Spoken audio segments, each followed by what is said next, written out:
Promise we are right back on the discussion segment of the show this morning. So the topic we'll be exploring is gender-based violence, breaking the silence.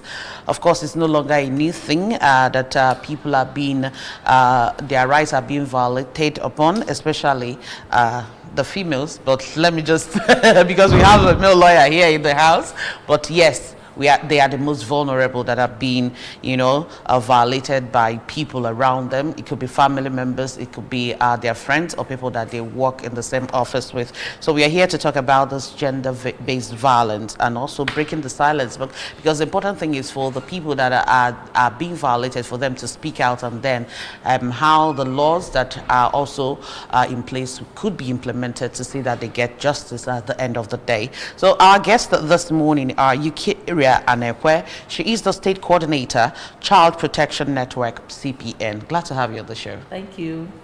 We also have Barrister Chukwudozie Ifiora, a member, Violence Against Persons Prohibition Law Implementation Committee, Anambra State. Glad to have you on the show this morning. I'm very grateful to be here. All right, you're welcome. Let's start with you, Eucharia. When we talk about violence, gender-based violence, there are so many things that comes to people's mind. But then, I want you just to briefly, talk about it, and then how it can be, how it's very prevalent in our society today. Thank you very much. Yes. Gender-based violence has been there even before our birth, and but they used to control it better then than now. It is just an act of, do I say wickedness, upon a fellow human being because of the vulnerability. I don't want to use the word because of the gender or because of the sex, but because of the vulnerability. We have them in different categories. We have emotional violence, we have physical violence, which is where we experience battering of wives, and then women or men, beating up their wards or children, giving them physical injury. And then we have economical, where some women or men or children are denied of their source of income. We have emotional, we have sexual, which is more rampant in the society now. So we have different types of violence that exist in our society.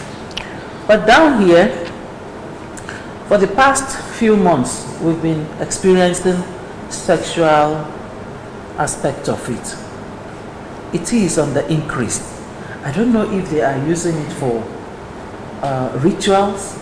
I don't know if it is just, I wonder the kind of pleasure it is for some people to molest children, and then even adults. The worst is the aged. You see a woman of about 80-something years, 90-something years, being raped by a child of 20-something, 30-something years. And then you see a child of months being defiled by a grown man. So I don't actually know what has taken over the minds of people, both men and women, because it is not just done by men. Men are not just the perpetrators.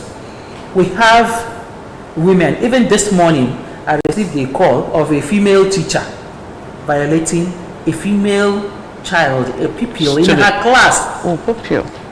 And I'm happy that it is the owner of the school that called attention to that. So this morning something will be done there. So this gender-based violence has taken another step. In the homes, men beat up their wives, kill them, men rape their children. So many things are being done. House helps, they are there on their own side, dealing with children, dealing with their madams and their guys, poisoning foods and all that, just to take away the life of somebody. I don't know how they derive joy in doing that, but some of them are being propelled by drugs. Some are upbringing, some are peer pressure, some are a result of where they belong to, all these cults and other things.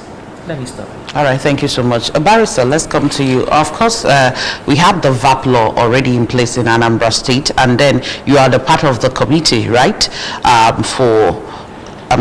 member the Violence Against Persons Prohibition Law Implementation Committee. Okay, so you are part of the member. And then she's talking about the prevalence in our society now. Now, where is this problem coming from? Is it about implementation of the law, or are there some gaps that we need to, quench when it comes to, this GBV violence, and then how to prosecute those that are involved? Thank you, ma'am. This question. The point is that even before VAP, we all know that she even referred to it. There have been laws that have been existing, plenty. To our criminal code law that have been existing, being one of the prominent laws which is still in use to address those things. But we feel because of the increase in that crime, so the makers of the law in their wisdom feel to address that issue specifically, let there be a separate law that can address it. So that's how VAP have to really come in. But the question we have to ask now is, have VAP actually addressed those issues which the criminal code law did not address?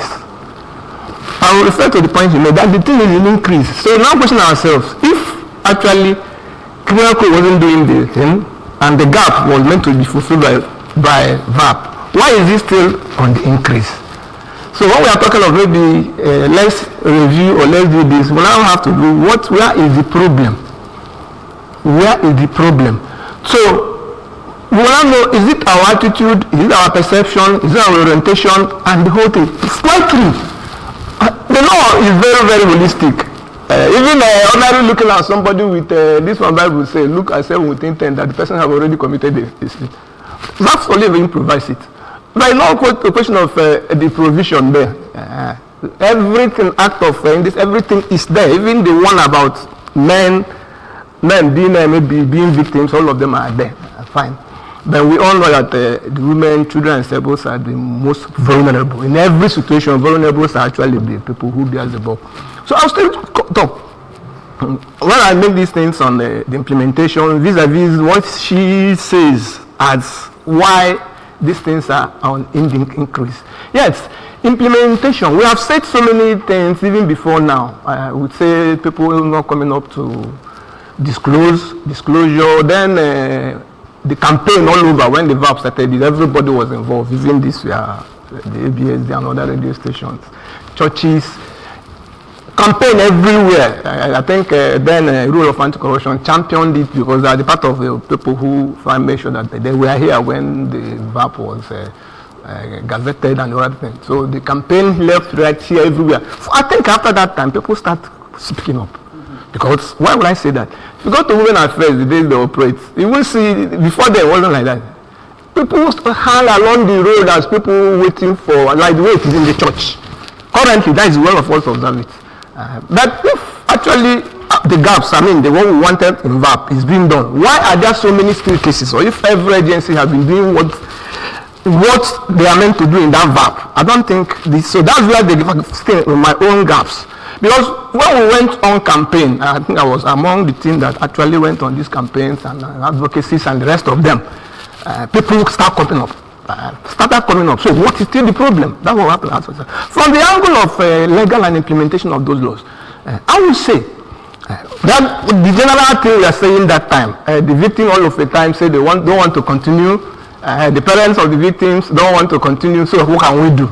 That's the general thing, which I will speak along that line. Please, I will time permit, so I'm able to find. The thing I want to say is, before he said it, traditionally, customary before this law develops, there have been, he said it was better then traditionally than now.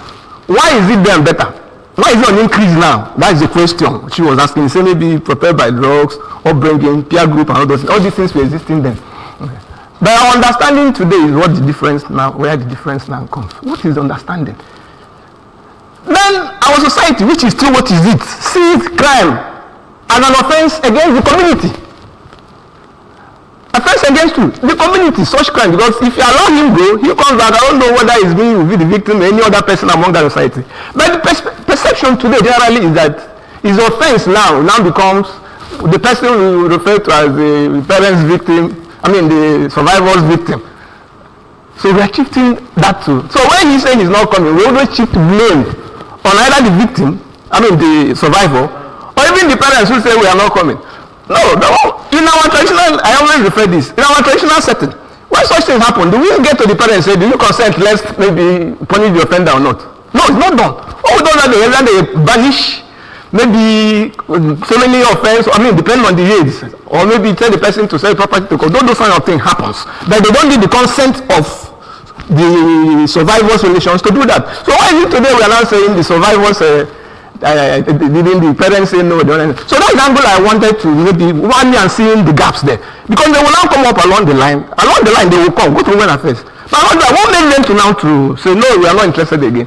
Fine, I feel is most of the time we the agencies involved at these things are not really playing our role to let those people see. We see those survivors now. Actually, they are our witnesses we are supposed to pet. We are supposed to provide for them to be able to come and help the state and the community. Because if he leaves, his community is losing. If the offender goes, his community is losing, and not the family. So what that perception is changed. The police, everybody involved, all the agencies and the judiciary, all of them will see it as no. If the state is losing, if this man goes, and that's why my experience. There are cases when somebody, because if instances, after a 4-year, after maybe being raped one or the other nature, you know what happened? When the mother went through many of justice systems and didn't go in justice, when she came back, another brother, where they do their congregation, asked her, what was the solution? What was the punishment method? He said, no, there's no punishment. Nothing happened. I said, that brother still carried that to go and rape. So in summary, what I'm trying to say, let me say before that, is that deterrent, the essence of criminal justice is punishment, to deter the offender from doing. So assuming punishments are given many of these things, then it will deter somebody from, that's where we borrow this thing from. When this punishment comes, so that's the essence of criminal justice. So when the crime is punished, it deters so many other people. But today, people see that, especially where people, in many understanding, crimes today, police and many other agencies feel settlement. Settlement, they will come to the criminal police feel that the law allows them to settle. They don't allow them to settle. No. That settlement should be in the court. So if police want to assist, not telling the parties, come, how much will pay you, so you agree. That's what happens everywhere. But I'm trying to tell them here today that it's not the law. Now even committing crime.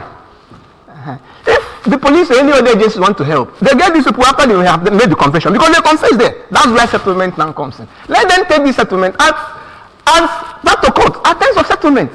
So in such situation now, the law goes, and these people have fine, they become one way or the other a convict, and the settlement goes. Because people doing those things are usurping the powers of the court. You can't say settlement, that the law allows settlement. It's the court that makes that settlement, and not you as another agency, because it's the work of the judiciary. And you have to find the person guilty first before punishment. When we're talking about settlement, it's monetary. Yes, most of the time. So I'm trying to say, so it now comes and some people say nobody is above the law. So if I'm rich, I know I'm above the law in that setting, because once I go there, and when you say these people are vulnerable, when the people asking him bring 10,000, bring this, let's go to police, let's go to hospital, let's go to here. That vulnerable person that the state or the people who are involved are still demanding, extorting those things. Any little pressure, let's see them as people who are vulnerable. Any little pressure, won't he say, what am I getting out of it? What am I getting out of this? The person should come and say, I can't continue. We have instances, they say even police carry some of these people, or let me not mention the police, but the people come with what? That go and swear affidavit, they don't want to continue. I still have to say here, it's a very big offense to the law. I have to be very bold on this and tell that our laws, the substantive law in criminal proceedings, still remains our criminal code as amended. And it provides there very obviously, it's Section 156. It says it's a companion felony. Anybody, he didn't separate, he didn't say the fact, anybody who obstructs criminal constitution or even intend to do so or follows or abets any other thing that makes the criminal not perform to proceed, it's really of an offense. And punishment is 3 years. No, let's know that all these people who feel that we are settling, they don't have law. They are usurping the power of who? The judiciary. Yes, actually the law provides for compensation. Now, the court says to compensate. The law says, it's the court. Who knows what is reasonable in the circumstance? How will the police know what is reasonable? Or how will any other agency know what is reasonable? And we must have somehow been found the person guilty. Because compensation is a less of punishment. So how can the police be given punishment? It's extrajudicial. Or any other agency, by extensively you will pay fine. That means the person has one law to the guilty. There is a battle between the poor and the rich. And the rich. So the rich is above the law in such circumstances. We know the vulnerable, the very, very, very vulnerable society. People where do they get the funds to be able to compete with such a person? And the law sees the state as a very weighty person. Well, you just reminded me of what we read out in the newspaper this morning, a female soldier being dismissed because she said that a senior official actually harassed her sexually, and she has been dismissed based on the fact they said she had mental illness. I mean, well, it's that's why we are here this morning to talk about. Yeah, she said that they should provide the public the details of the investigation and all that. Yes. Okay, so now the question is, how do we engage the men in this discussion, since they are the people that are perpetrating this evil? I mean, when we look at statistics, I know that on the other side, women still do theirs, but the statistics, women are more of the victims. Young children, girls are the victims almost all the time. So how do we engage men in this discussion for them to actually understand that, I mean, we are in the 21st century. We are not supposed to be talking about this right now. UK. Okay. Thank you very much for the question. Actually, it is very, very important to involve men. But it's not just about men. I've had the opportunity to discuss with a man who sexually harassed a girl. Not harassment. In fact, he defiled. I asked him, what is it that attracted you to this little girl? A girl of 12 years. He said that his wife refused him sex for the past 2 years. And he has no option than to kind of use, I don't know if to use the word use, the woman's child. The woman had the child with another man. Okay, before they got married. So since she has been denying him of that sex, he now wanted to use the child to retaliate. So he started sleeping with the woman's daughter. Okay, his stepchild. Stepdaughter. Started sleeping with her. Just to get to that woman. Now, must it be her? What is the cause of that problem? Has he asked the wife why she's denying him sex? So, and the discussion continued. We need to bring in the men, the child, the boy child. It's not just about the men. They need to be tutored from their childhood. They need to be, exposed to the reality that they should accept this, whoever the girl child or woman is, they should always see that person as a sister, as a mother, as a child, not just as a sex object. And some people, I had an experience, a case that I handled, and the woman was lamenting that she was always protecting her children. She was overprotective. And then when the first daughter, went for her youth service, she now fell in love with the man that has turned her into a punching bag. Because that was her first time of meeting with people and falling in love. She never gave them the chance to meet up with people. Sometimes when these children meet with their peers, their discussions, you see some children that are well brought up, their discussion can impact in the life of that one that has no experience. And then there are some that were not treated well or were not raised well. They will also have the opportunity of being corrected from the type of life they live. So I think it is important to have our male child and the men, bring them together, not just together like that, as we are sitting now, but the male children will be addressed in their schools. And then the men will always have this forum. Had they been they attend church, honestly, if you go to church, you will see only the women. They are the ones that you always have the opportunity to talk to. And then every time we target the August meeting to discuss with these women, where do we meet the men? At the bar? Men's if you fellowship. go to the bar, you, just that men's fellowship, they are just 1 out of 100 that you will talk to. So it is important to engage them. I think the media has a lot to do for us, because I know that anytime you see these men, there is either their radios are very close to them. The ones that are driving, they will always on their radio, tune into one station that they enjoy listening to. So the media has a lot to do in engaging these men. And then for the boys, we have our teachers, we have these civil society organizations, not just the NGOs, the professional bodies can also assist. Going to the schools to discuss with these men. You can call them, fix in any program, discuss with them. Men can also meet men that have understood, like my colleague here, can also meet men at the field where they play their balls in the morning. Look at them here, along the Kweme, every morning. Then you can also call them together, buy a bottle of beer, drink, talk about this thing over a bottle of beer with them. It's not that they are all stand so. Most of these people, when you go closer to them, you see what they are doing in their homes. They use their house helps as sex objects. Even their wives, they might not even touch them, but they prefer those small children. We need to engage them. Let the men that are already enlightened engage the other men. The motor parks where they discuss, sometimes in the vehicle where you travel, you raise certain issues and engage them. It is very important to engage the men and the boys, because they are the ones that will assist in doing this. Women also have a lot of role to play, bringing up this male child at home, telling them, we find it difficult to discuss sex with our children. But when you open up, tell them, I told my son, see, any girl you impregnate, bring her home, you will marry her.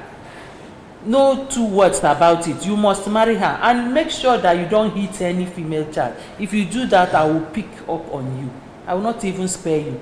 So they all know that if we, the women, can talk to our male child, they will know your principles, and they will try to, go with that even when they grow up. Okay, well, still talking about engaging the men and then other people in our society. When we come to communities, like in the rural communities, a lot happens there. Yeah, exactly. But most time they are underreported or not even reported at all. But then again, do we see that cultural norms and patriarchal system perpetuate this gender-based violence? Barrister? Yes, I will say that cultural norms still make these things to be increased. But I will still say, in a way, we have gone past that issue of cultural norms. Why do I say so?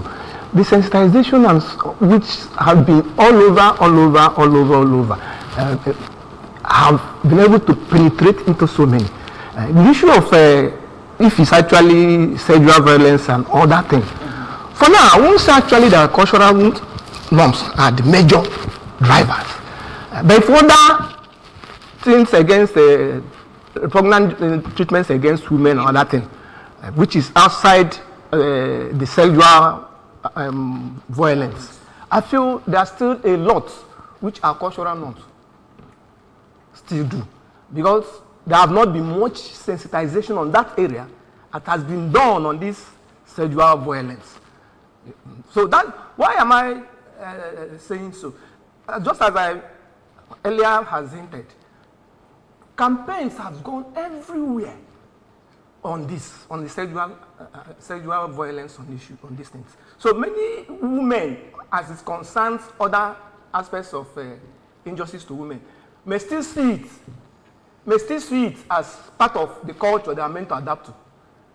But for many of these women now to be able to be coming out in their droves from all parts of this society to complain, mean that the cultural norm issue on a special sexual violence directly has come down. I'll still have to, I don't know, the opportunity to still say many actions that have been taken to even reduce these cultural norms that have been seen as if physically working. For instance, based on many of the campaigns and sensitization was why the few say, okay, the court is over overstretched with so many cases. Let's still separate. Let's still separate and have sexual violence courts, which we know exists in Anambra, both in High Court and the magistrate courts. Okay. And what informed that? It was through statistics. That statistics, study conducted, it was Rolac, still Rolac, that conducted that study years back. She was involved, and many of us still was involved. That showed by then, 10 years before then, that it was only 2 cases, a 10 years interval that has been able to go through the justice system and come to conclusion. One of them was just a case that was got through settlement, still in court. That is just the cases for the past previous years. So it was that study. I found no discussion. It was that study that informed. What do we do? They said, okay, let's set a separate court. So many of these cases will now come to these courts and now see if it can be faster. So we can get, so you can pass through, then there will be record. Fine. Why am I saying that? So agencies have to. Now it's still time to use that as a baseline. These courts have been set up, have been functioning.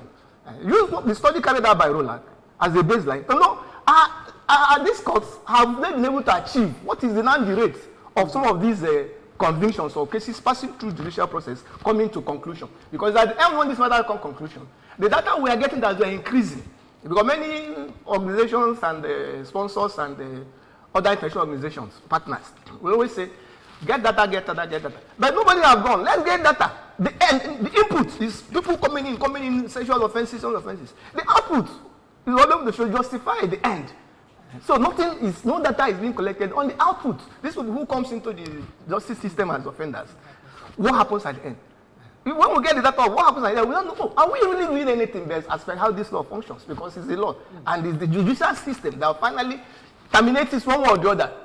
So it's until we get that we're able to know, even for me, that's don't know whether this law is actually functioning or implemented or being implemented. Why? Not people trooping and coming so many reporting sexual offenders, because we are not meant to, we didn't set it to be increasing. Yes. We talk it by this, implement these strategies to be reducing. So we have to take statistics. I will opportunity, the international organization, the development partners, and all those people who come in to be able to fight it. Let's find statistics and data using maybe what Rolac have done as a baseline and know how these things are functioning. Then by that, after that, we'll be able to know what do we now do. What do we now do? Getting this data, are we increasing or is still the same baseline or are we decreasing? Very important. Wow. So if we have a whole number of people coming up every day to speak out, and at the end of the day, in 10 years, we are just having like 2 cases. That is just, that is one point of it. So that means we can now get the person to move into the justice system. We really need to break the silence because how do we do that? Exactly. Let the study be conducted first to know what the essence of establishing these courts. Have we changed that baseline that led to the establishment of those courts? There is a baseline that people say this is the situation. So let's have those records and other things. International other partners we are having. Let them partner with the and get those studies and move on from there. And using that one baseline, I know what is the situation after maybe 5 years or 6 years of this court. 6 years. You know, we talk about conducting the midterm, should I just use the word midterm survey to kind of measure the baseline survey that was conducted earlier before the establishment of those courts. Now that we have those courts, and then cases you are being referred to that court, how many people have gotten justice? And how speedy were the justice? You know, sometimes these are the things that discourages people from coming up. Initially, in the olden days where there were no courts like this and all that, they know how to handle these cases. They already made their laws. When we talked about norms, if anybody steals yam, he will be hung. If anybody steals fowl, he will be killed, or his hand will be amputated and all that. And they do it immediately, knowing that they can banish somebody and all that. And then it brings bad name to the family. But here now, we have all this. People will have the effrontery to threaten someone that if you report this case, I will deal with you, your family, everybody, they will kill them and do all this. And you see people withdrawing from the cases. There is one case that they spoiled for us. When the case was reported, the KK driver raped a child, and then the police referred them to gave them the address of the the victim. The victim, okay. And the next time the man was being invited for this case to be transferred to the state CID to go, and he said he's no longer interested. But this was the man that was in the forefront of that case. We spent money following up that cases. And then one other thing that is happening in the state is that this GBV intervention is not properly coordinated. Okay. Yes, we have so many platforms for this GBV. We have a VAP platform, we have a Child Rights Implementation Committee, okay. we have the Women Affairs are there, we have Ministry of Justice, we have CPN, we have so many of them, and then AYON, and then there is another committee that was inaugurated sometime. But in the VAP law, it stated that there should be a VAP commission. If we have a VAP commission, talking about this survey, that's where I'm going back, the VAP commission will, have everything to do with gender-based violence. The reports will be there, their lawyers will be there, every other staff that is working there. Once you need data, you go there, get the data. Whatever you want to know, you have achieved, maybe from the establishment of that cause, the number of cases that has, been concluded, you get them from that commission. So for me, I think there is need for us to also have this VAP commission so that they will concentrate on this GBV and do whatever is possible for the speedy justice. I appreciate ROLAC. They have done a lot in the state concerning this gender-based violence. And then we also lack data in the state. All these cases that we have been having is either you have double counts on them, or you will not even record some. In the communities, like this norm we are talking about, a girl child is there, she will get married tomorrow, and then somebody rapes her. You see people telling the mother, how can you go and report this thing? You are exposing this child. Who will come and marry her tomorrow? It's better you close this so that they will not know that, the people will not know that she has been raped or that she has been raped. Men will run away from coming to marry her. And all these things, these are the things we have to discourage. But I thank God sensitizations are going on. In every nook and cranny of the state, people are still talking about this gender-based violence. I believe we are starting, because it wasn't like this before. Now that the new commissioner is here, she's doing her best. I believe we are starting, and in the near future, this will still continue. Another thing I want to talk about is support for the victims. We still get to that. Let's just take a short break. Get people's opinion on what we are discussing today: domestic violence, breaking the silence. There were people on the street that we interviewed based on this topic, so let's get their opinions.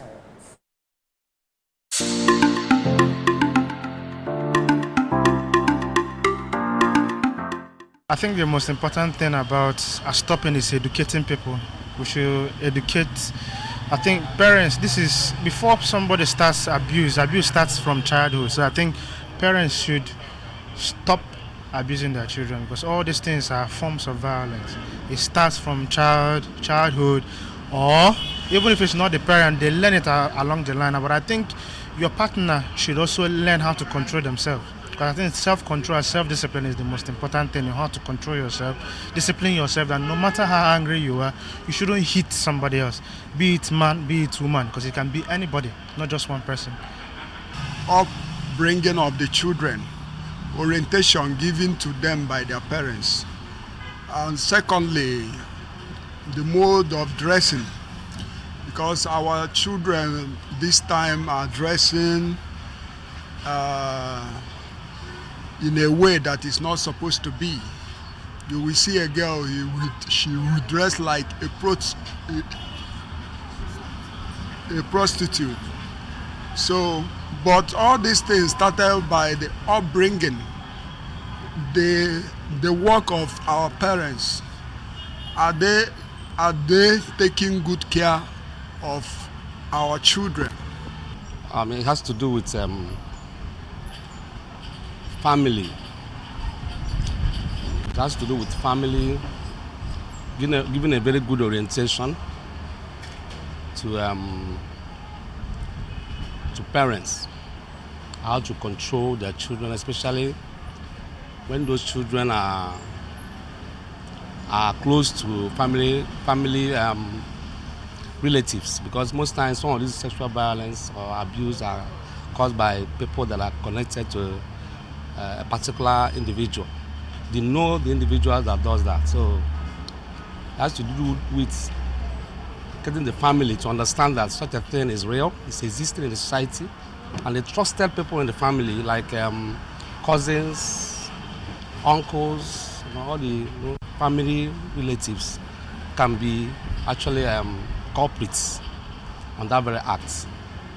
So it's giving orientation for people to understand how real it is, and from that orientation, people, family, especially parents, can take very serious precautions on who they hand their children over to, or how they, especially this issue of school runs or whatever, they're handing over to a bike man, handing over to somebody to take care of these children for them while they have gone for the different activities. So they have to, the orientation has to be there.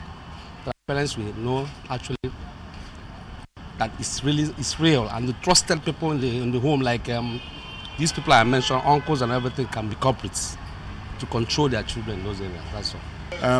The onus lies on the parents.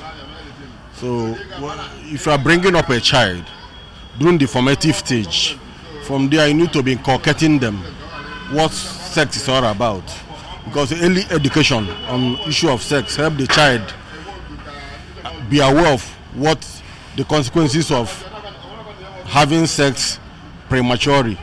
So in case of the abuse, if somebody is being abused sexually, the government has to use its power, weigh the power on the person that did it. It will serve as a deterrent to others not to be committing the same offense. So what am I trying to say? Everything lies on the parents and the government. As a parent, you need to do your own thing, contribute your own quota by educating your child what they need to know at early stage. One of the most challenging factors about sexual abuse is that victims most times are afraid to speak out, and they are afraid to speak out, and getting them to express themselves or what they've been through, seems to be somehow difficult. But I believe that one of the ways we can tackle this issue starts from the upbringing. First of all, let's raise children that will have confidence in us, that will have put their trust in us, that could be able to share their problems, their intimate issues with us. Because once you've been able to raise a child that that is confident enough to share personal details with us, to an extent we have actually curbed these challenges. We can actually be able to to bring a permanent solution to this issue, because most of these children, the reason why they don't find the confidence or the courage to meet an elder or their parents, now, to relate with them the sexual challenges they have encountered, is because most times they feel like we may condemn them, we may reprimand them, we may actually say a whole lot of things, but once you've been able to put in something like deposit this seed of confidence in your child, the child will be able to speak out.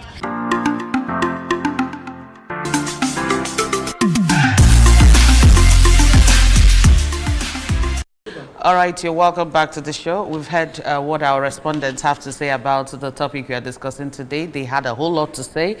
Most of them, we are talking about parents training their children or their wards in such a way that when something like this happens, they will speak out. But behind the camera, we are saying, after speaking out, what next? What happens? What happened? Because that's the reason why we are here. A lot of people have been speaking out, telling their parents, and sometimes it's even the parents that will tell you, make sure don't talk. It's your cousin, it's your uncle, it's your daddy. You don't say this kind of thing outside. So even if you're, as a parent, that you enable this to happen, what then will happen to our society? We are talking about breaking the silence. If I break the silence, if I say that so and so happened to me, what then will you do about it? Now the discussion continues. But then again, I want us to talk about technology. Of course, we are in a digital era now.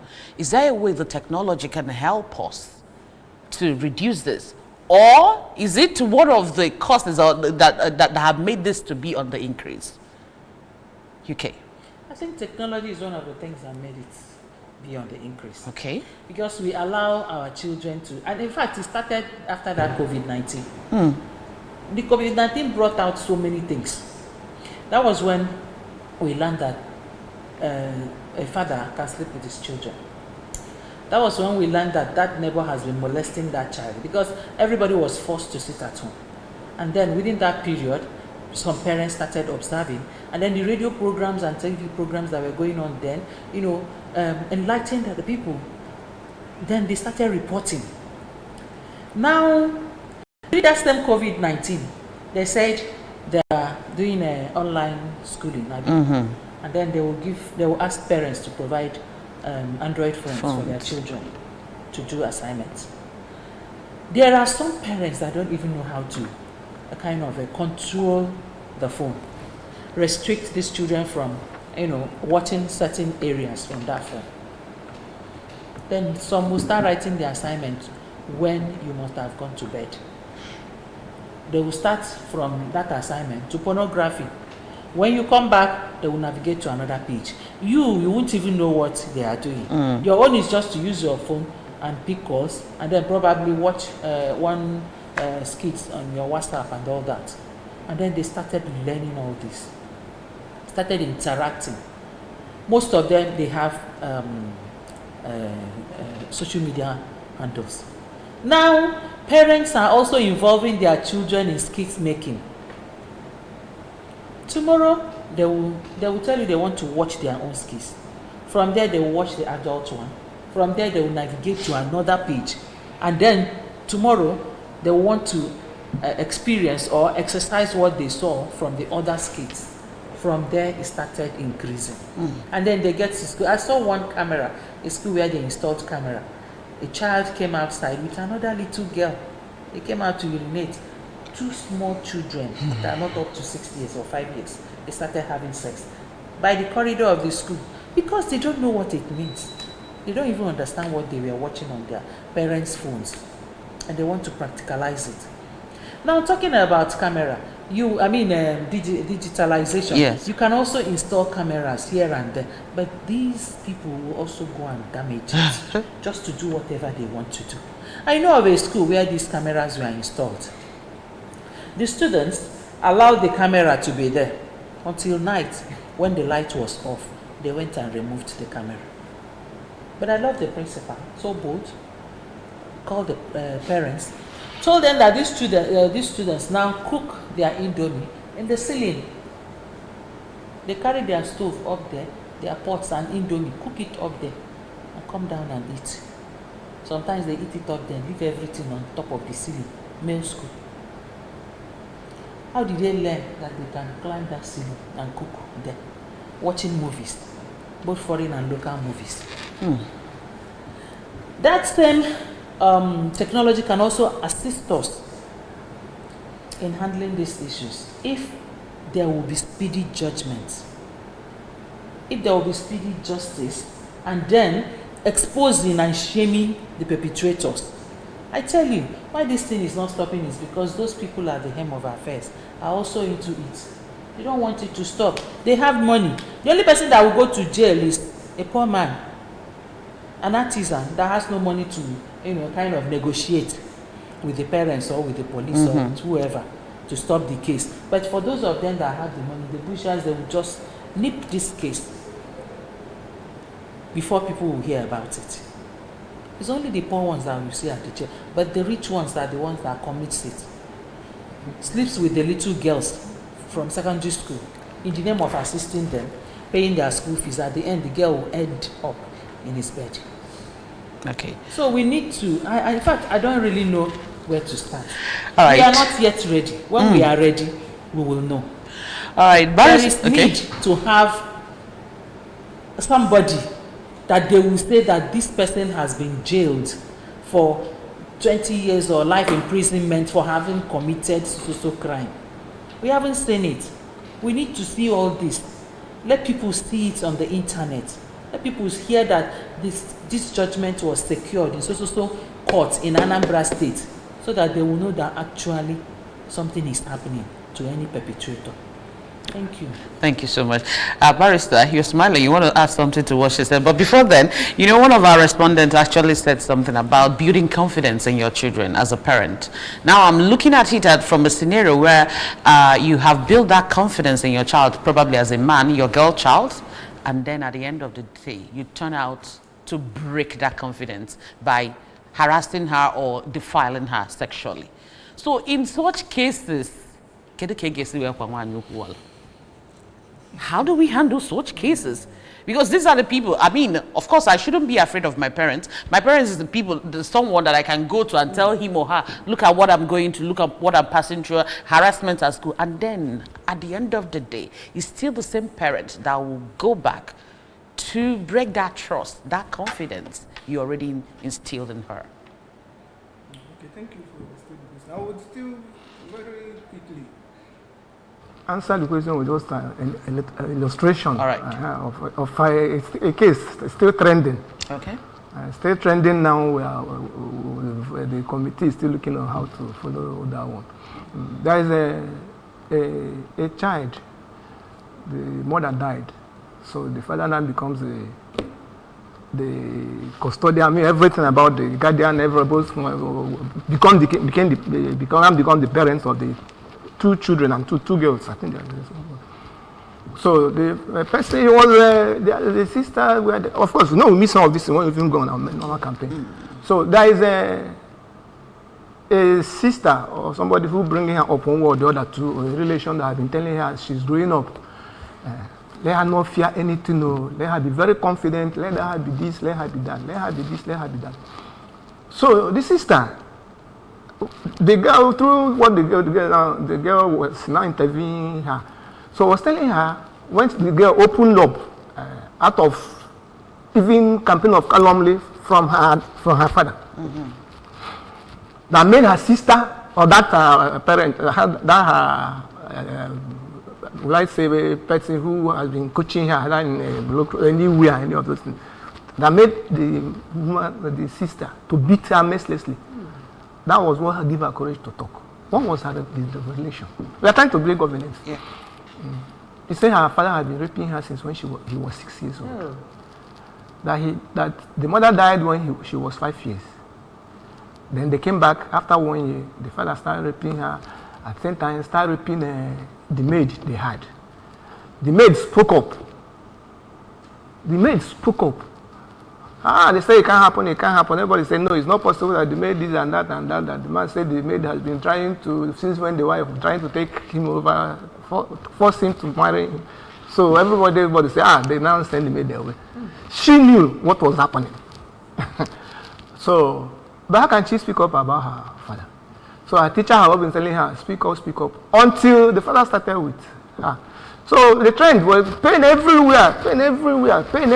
No, a small girl. From 5 years, now she's 11 years. Continuously.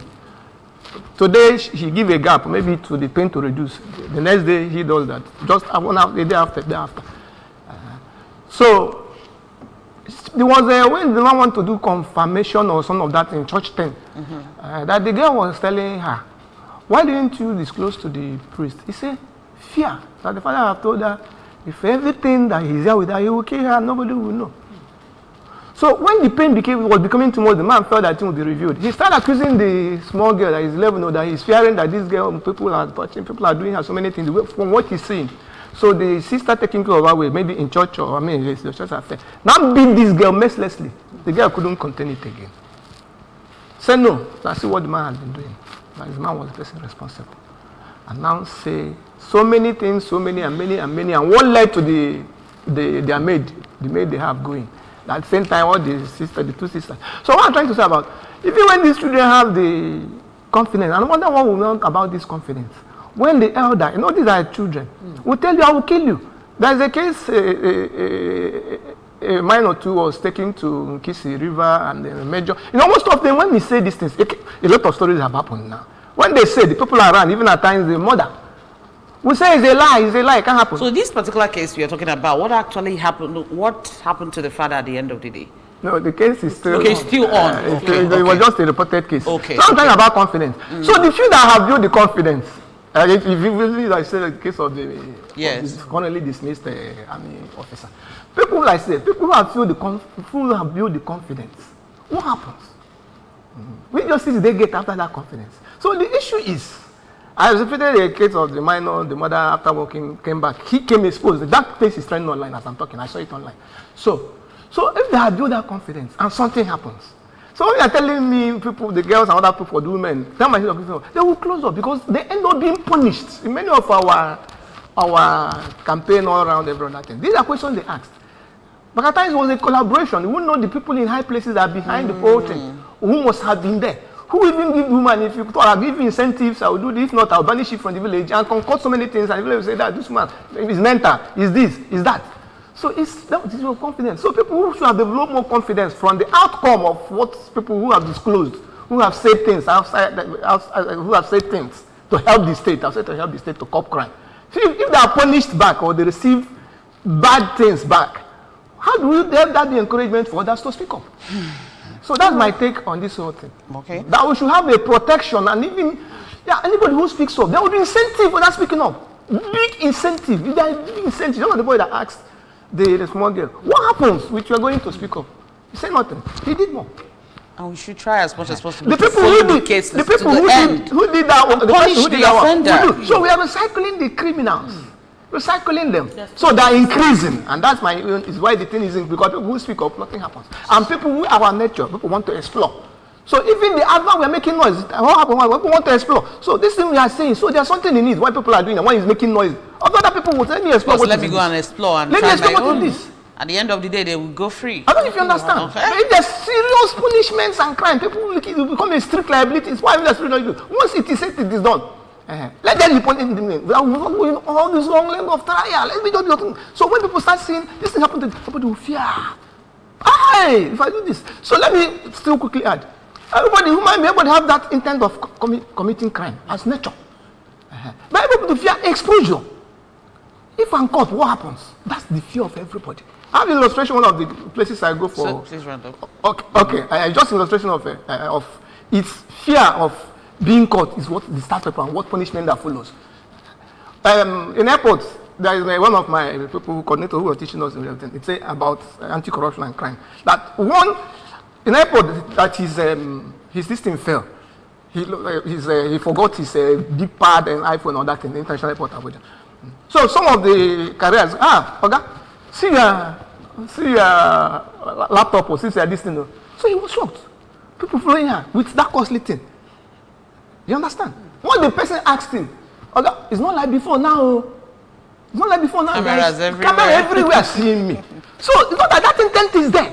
But because of fear of being caught and what happens? Yeah.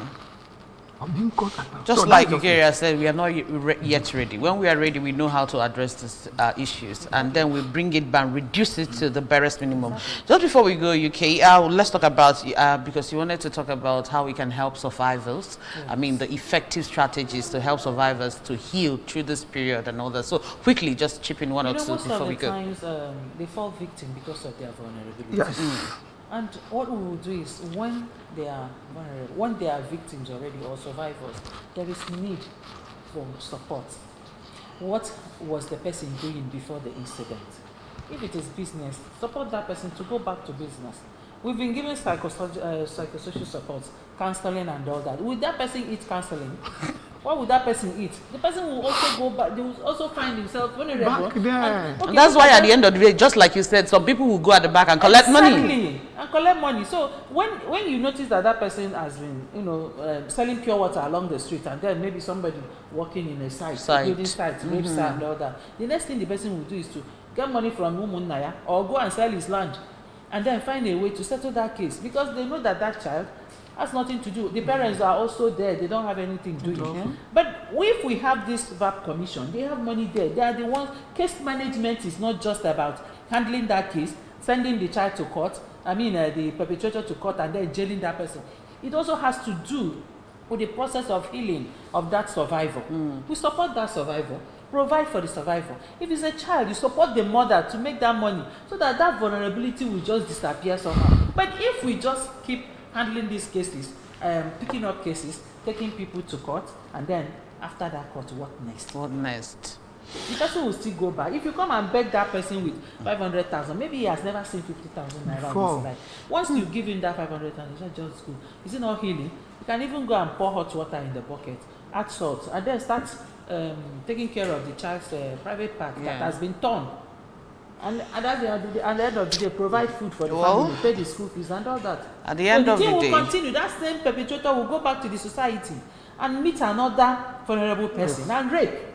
And it continues. well, we still have a long way to go, and the conversation will continue, and we'll still talk about it until when we will not be talking about it. I mean, when it has been reduced to the barest minimum, of course, we're still here to talk about it. Well, on that note, we want to say a very big thank you to both of you for joining us today. Barrister Chukwudozie Ifeora, thank you so much for being here. And also Eukaria Anekwe. Thank you. Glad that you honored our invitation. Well, that's it on the show this morning. My name is Chidima Oranwa. See you again tomorrow for another edition of Good Morning, Anambra.